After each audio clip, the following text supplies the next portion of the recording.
Well, we're doing something we haven't done in a while. Talking New York Knicks.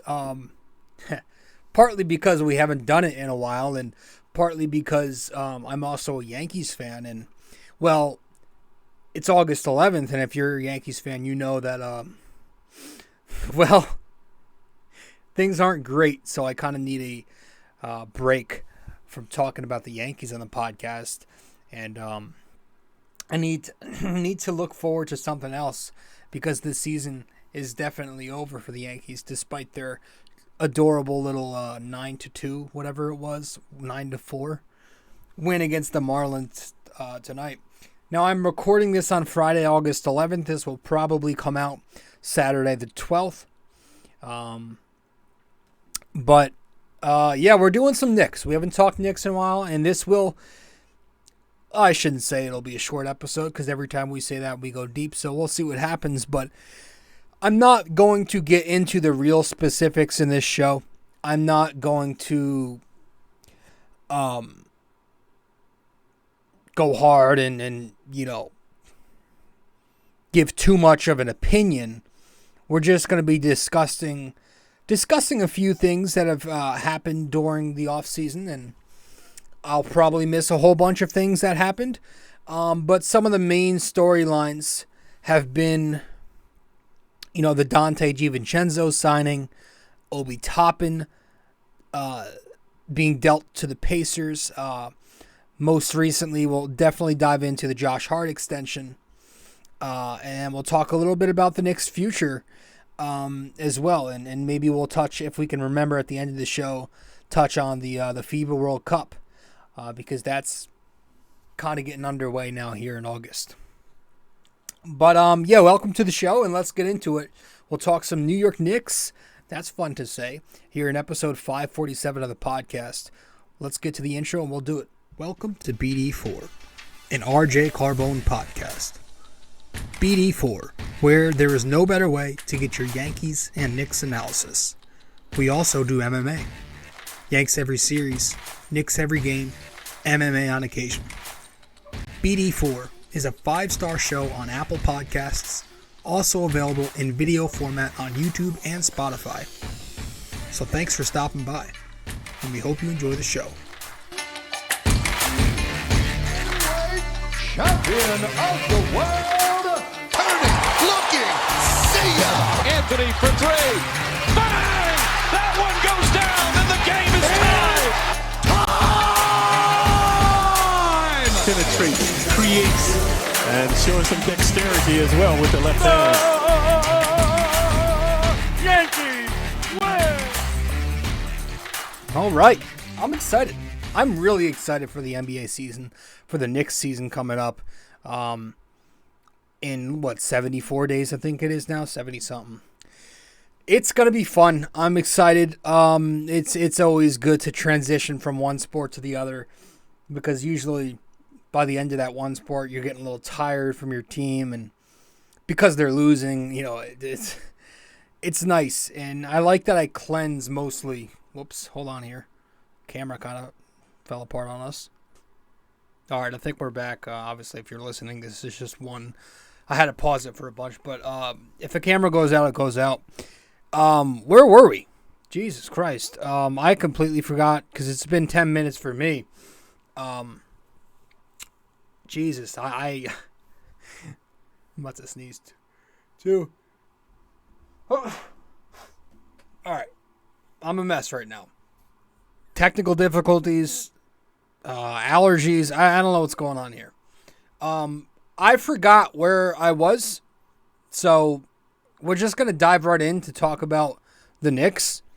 I was saying, in the offseason, I had a nice big cleanse. It feels good. You're more excited when you don't talk about your team for a while. So that's where I am right now for the Knicks.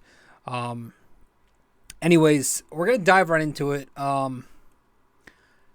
I mainly, in this episode, want to discuss DiVincenzo and the Josh Hart signing or extension.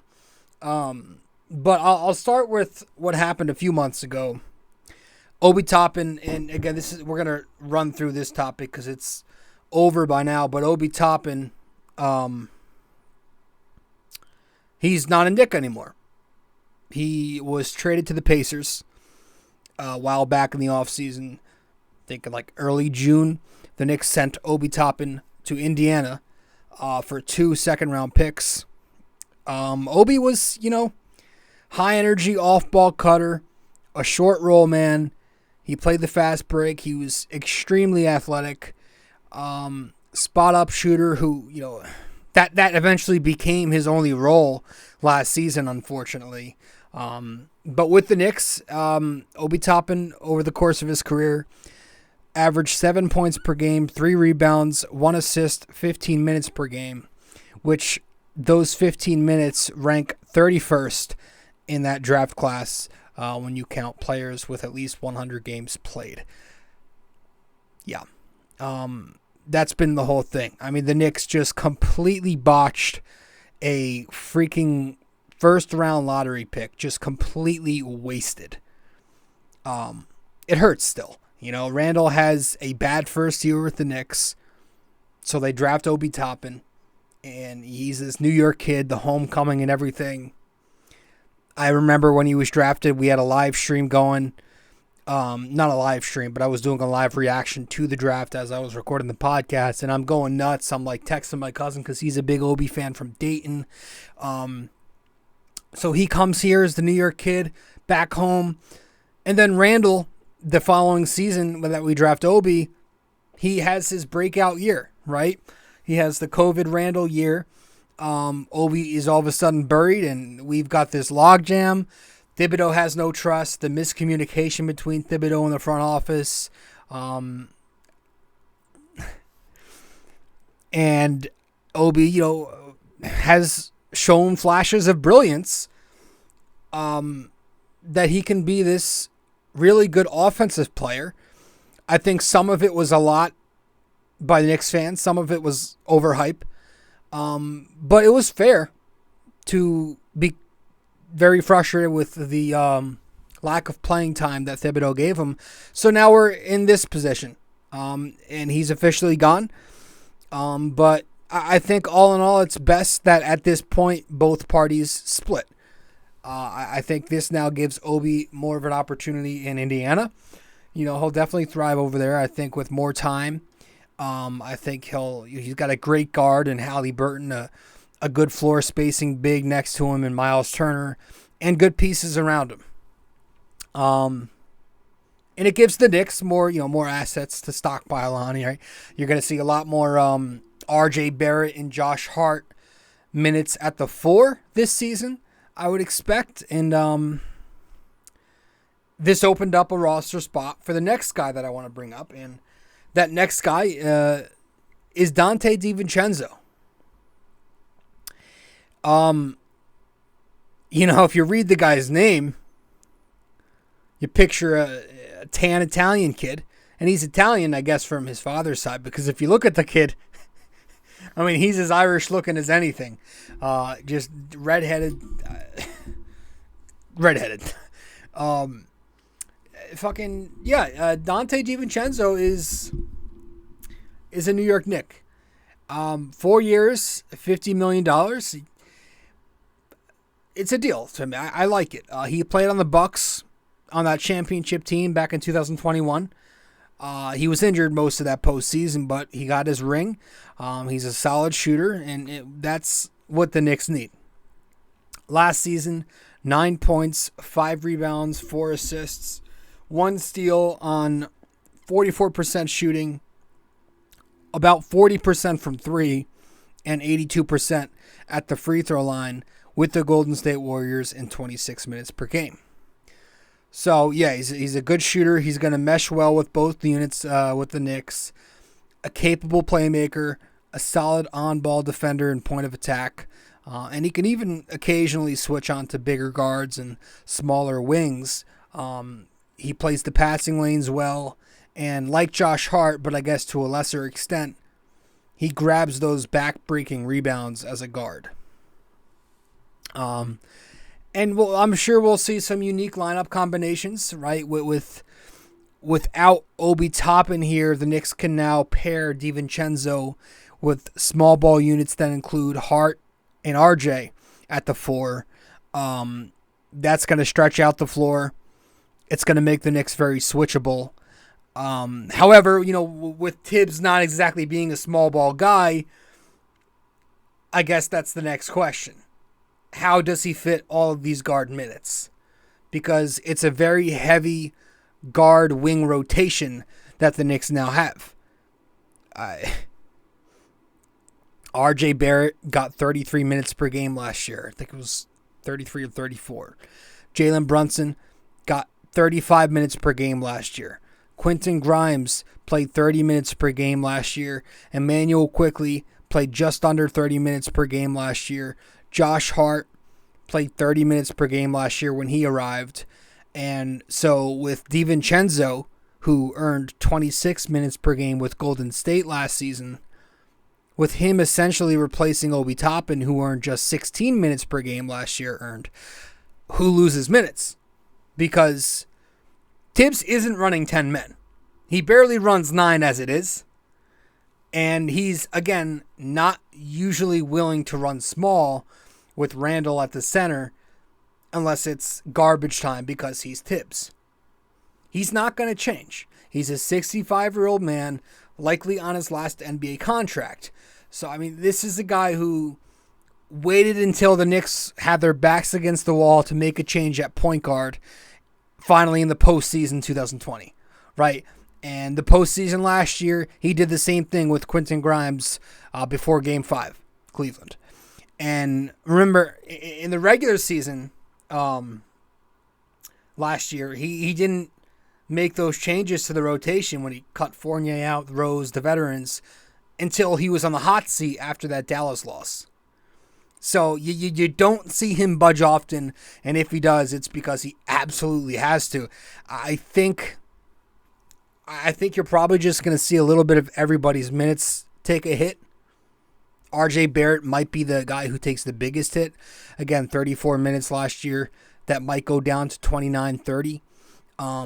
Because the Knicks aren't paying Dante DiVincenzo $13 million a year to play Obi Toppin type minutes. I'll tell you that right now. So what's the rotation going to look like just in terms of spots with Dante DiVincenzo here? Well, your starting 5, it's most likely going to be the same. Brunson's going to be a point guard. RJ and Grimes will be on the wings. Randall at power forward and Mitch at center. And then your 4-man second unit is going to consist of Quickley, Josh Hart now in a full season, DiVincenzo, and Hartenstein.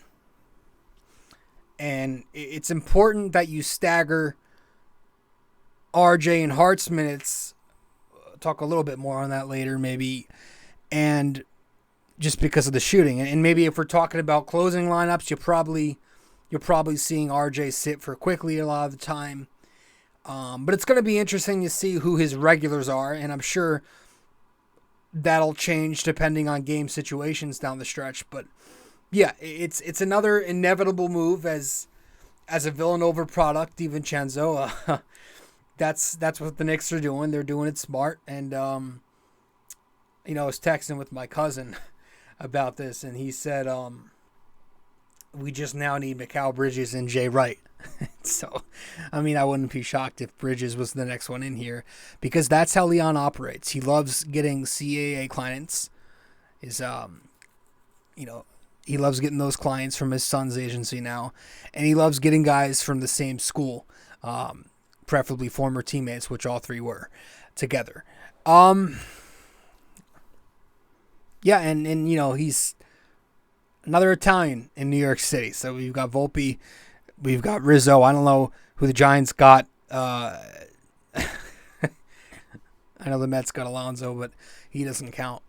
No, it's a nice ad. It doesn't fix the world. He's not this ISO scorer. He doesn't really defend bigger wing players, but he's not much of a floor general. He's going to play off of Brunson, off of Quickley, like he did off of Curry and Poole in Golden State. And he'll be a nice add to this team. And I wanted to get into this Josh Hart extension most recently. This happened just a few days ago, and we'll talk about that as soon as we return from our first break here on the show, episode 547 of BD4. Thanks for tuning into the podcast. We'll be right back.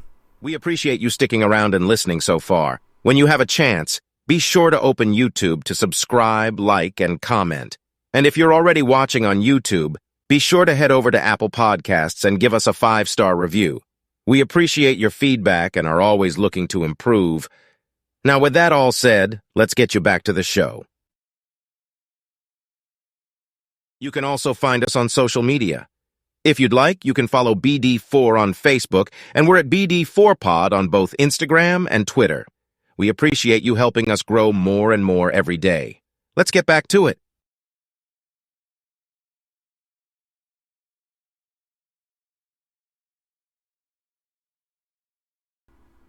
All right. Welcome back to the show. I'm your host, RJ Carbone, and you are listening to episode 547 of the podcast. Josh Hart was extended by the Knicks on a 4-year, $81 million contract.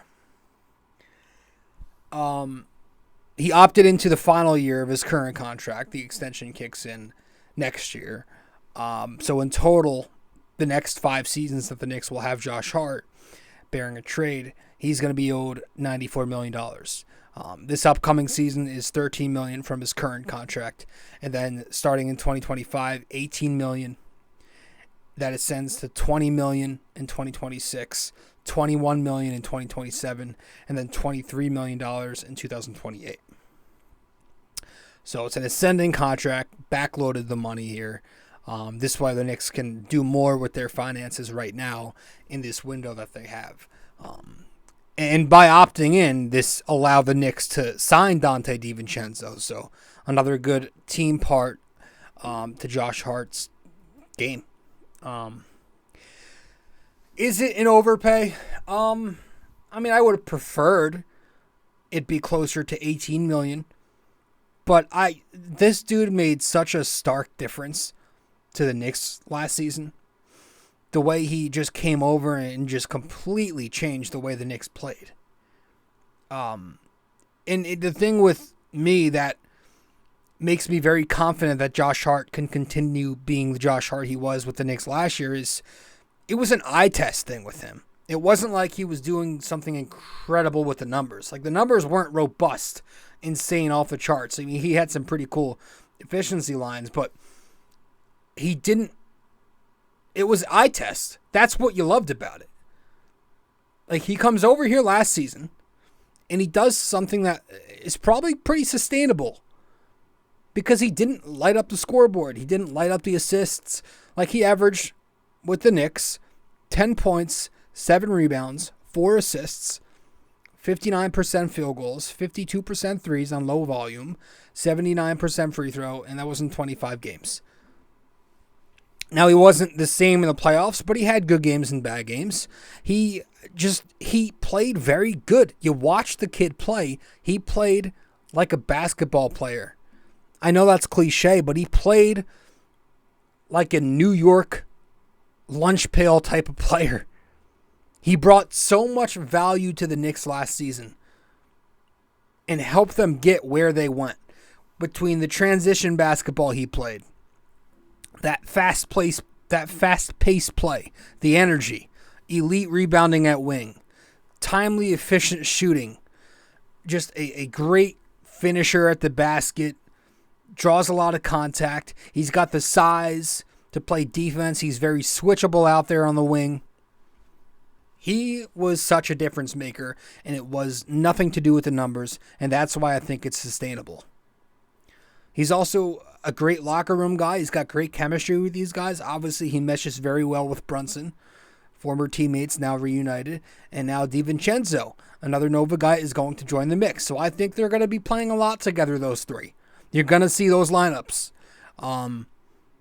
So I don't think it's too much of an overpay. It's nothing I'm going to go crazy about in a negative manner. Like, maybe 5-6 years ago, you could say this was an overpay, but look at the market now. The cap is up. The cap it's gone up. So the percentage of the contract that takes up this new cap is not it would have been a few years ago. Guys are getting way more than they did a few years ago. I mean, Dylan Brooks just got a very similar deal. Gary Trent Jr. just got a similar deal with one less year. Marcus Smart is in the middle of a very similar contract. Tobias Harris is entering the final year of a $180 million deal. Cam Johnson just signed. He's making $24 million per year on annual value. Terry Rozier, DeAndre Hunter, Mike Conley, Buddy Hield, they're all making $24 million annual value. And most of those deals I mentioned, most of them were signed under the old cap, the lower cap, which gave a bigger percentage hit. So with Josh Hart's contract and the newer cap of, I think, is $136 million, it's a deal.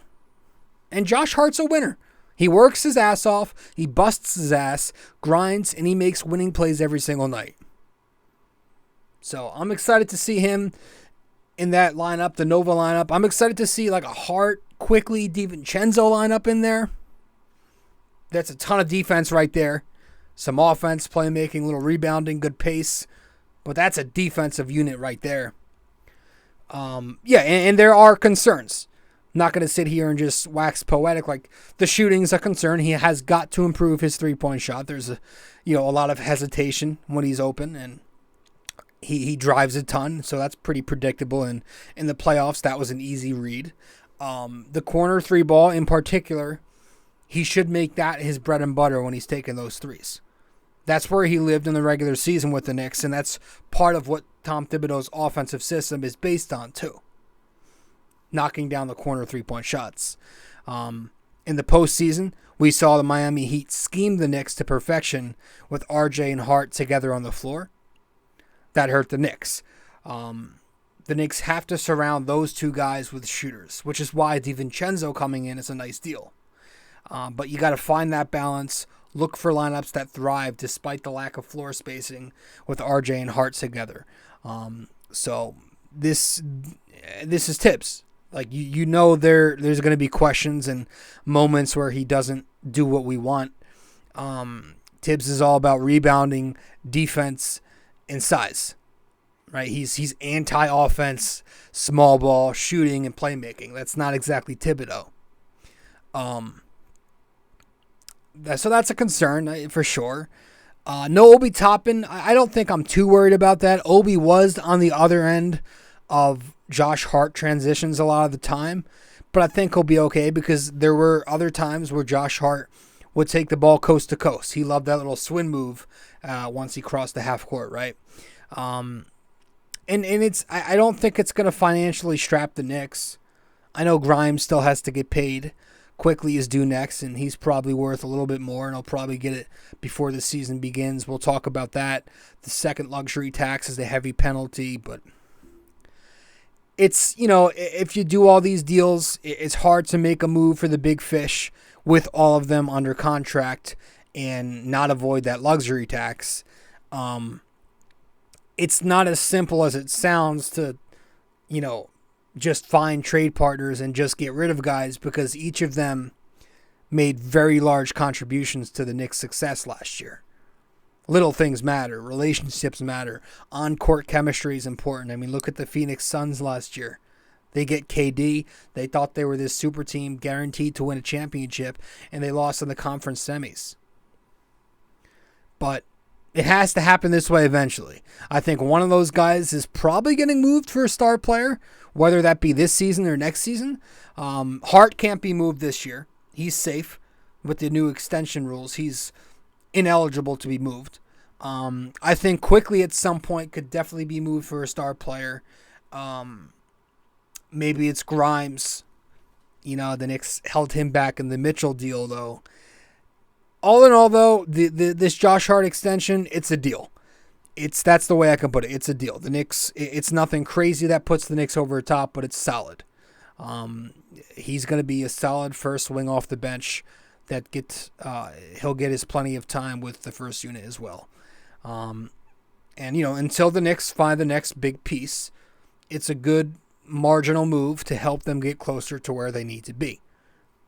Go a step further this year, take it step by step. And again, it's less than the 13% cap hit going forward. So we'll talk about the money and stuff when we return from break here on episode 547 of BD4. Stay with us. We'll be right back. If you have time in the day or maybe just prefer old-fashioned reading over listening, then you can always follow along and subscribe to BD4 Blog by going to bd4blog.com. We're not on there as often, but when we do post, it's just as entertaining, opinionated, and passionate as we are on this podcast. Thank you so much. And let's keep on with the show.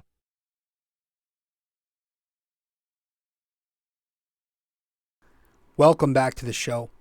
I'm your host, RJ Carbone. You are listening to episode 547 of the podcast. Thanks for tuning in. So, the Knicks are pretty well set up for the future, too. Again, if we'll talk about the superstar thing another day. But assuming they pick up Quentin Grimes' option, assuming they pick up Jericho Sims' option, they definitely will Grimes. And they probably will both. Assuming they do that, they're locked in on 8 men through the 2024-2025 season, which is next year. Brunson, who's on a descending contract that has such good value, $26 million this year, $25 million next year. Player option in 25, which I'm sure he'll decline because he's underpaid. Randall, $26 million this year, $28 million next year. Player option 25 as well. RJ Barrett, $24 million this year, $26 million next year. And then 2 more years, he's going 28, 30. Mitchell Robinson also descending. Good deal there. $16 million this year, $14 million next year, $13 million in 25, 26. DiVincenzo, $11 million this year, $11 next year, 12 and 13, 2 years after that. Grimes, $2 million option this year, and then a $4 million option next year. Sims, same thing. So going into next offseason, the Knicks will be committed to $131 million on the books, which is $5 million shy of the cap right now. And remember, if you got Fournier coming off the books, that's even better, because he's going to be coming off the books anytime between tomorrow and next year. Especially with his recent comments on the podcast, which saying shit on a podcast seems to be the new thing, the new way to express your frustrations. But even if you pay quickly his extension, and they will, because otherwise they'd be letting him enter free agency with the due date being before opening night. And let's also say that Quickly's contract is going to be similar in salary to Josh Hart's, maybe even a little more. That's still enough to avoid the luxury penalty. I believe the luxury tax is $30 million higher than the cap. And that's if the cap doesn't increase again, which it very well could next season.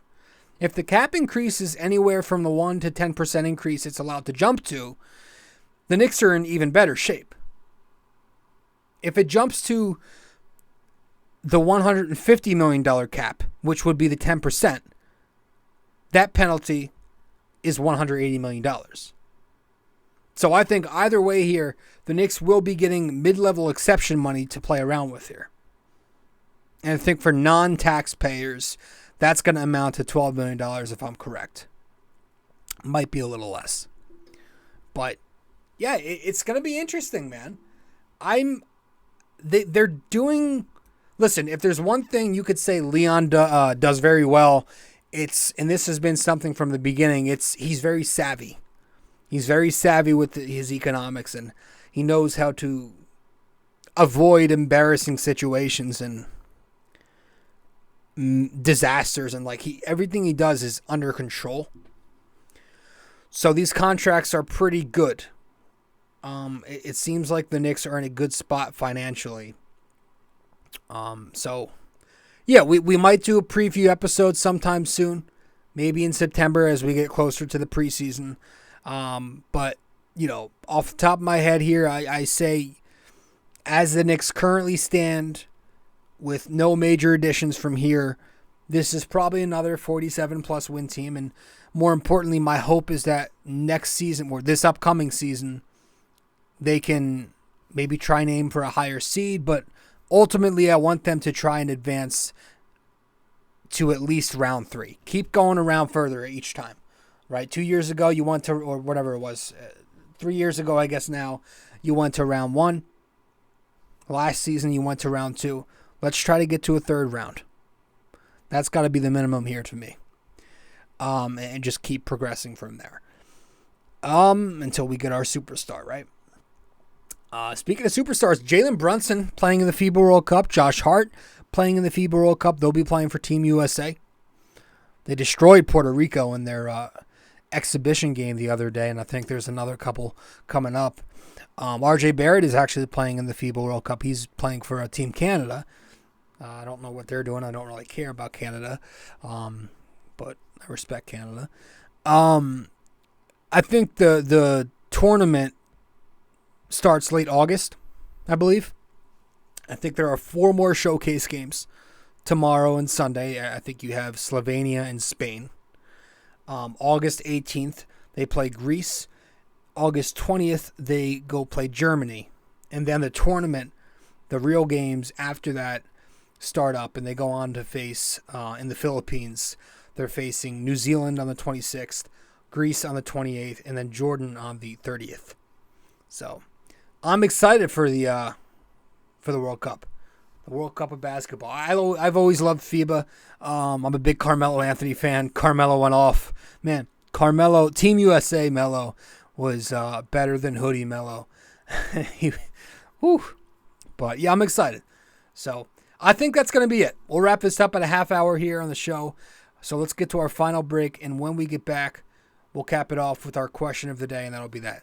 Stay with us. Episode 547 of BD4. Doing a little Knicks offseason update.